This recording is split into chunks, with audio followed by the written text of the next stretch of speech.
पार्थाय प्रतिबोधितां भगवता नारायणेन स्वयं व्यासेन ग्रथितं पुराणमुनिना मध्ये महाभारतम् अद्वैतामृतवर्षिणीं भगवतीम् अष्टादशाध्यायिनीम् अम्बा त्वाम् अनुसन्दधामि भगवद्गीते भगवद्वेषिणीं श्रीकृष्णपरब्रह्मणे नमः। శ్రీమద్భగవద్గీత రెండో అధ్యాయంలో ఉన్నాం. సత్సంగంలో భాగంగా చెప్పుకున్నాం. గీతమ్మని ఇప్పుడే ప్రార్థన చేసుకున్నాం. ముందుగా మనం రోజు చెప్పే శ్లోకం చెప్పుకుందాం. ఏషాం త్వంతగతం పాపం జనానాం పుణ్యకర్మణాం తే ద్వంద్వమోహ నిర్ముక్త భజంతే మాం దృఢవ్రత. రెండో అధ్యాయంలో 69వ శ్లోకం వరకు చెప్పుకున్నాం. 70వ శ్లోకం నుండి కొనసాగిద్దాం ఈ రోజున.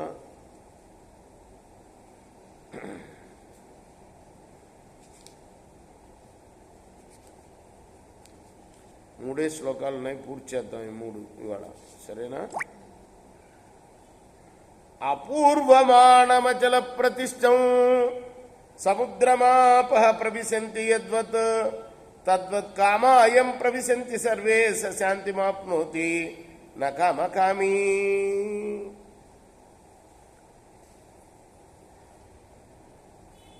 ఏ విధంగా అయితే సమస్త దిశల నుండి వచ్చే నదులు సముద్రంలో చేరతాయో,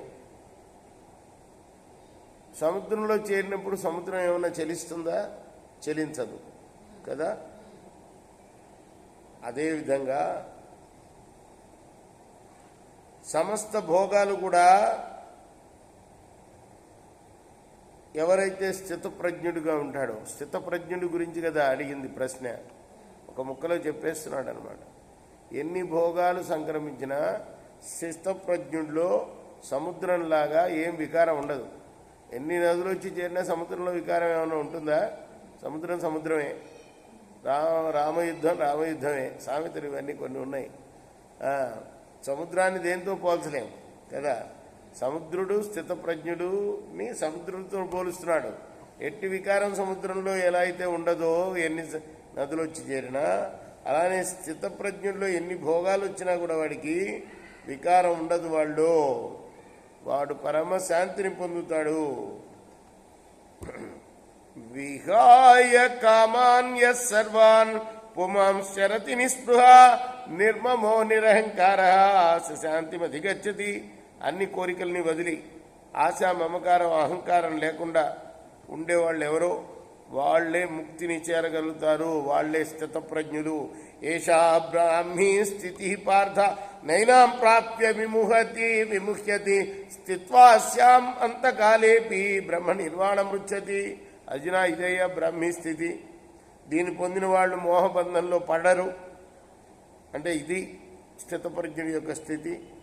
మోహబంధానికి గురికాడు. అంతకాలంలో కూడా దీని యందే నివసించి ఈ బ్రాహ్మీ స్థితిలోనే బ్రహ్మ నిర్వాణ రూపమైన మోక్షాన్ని పొందుతాడు.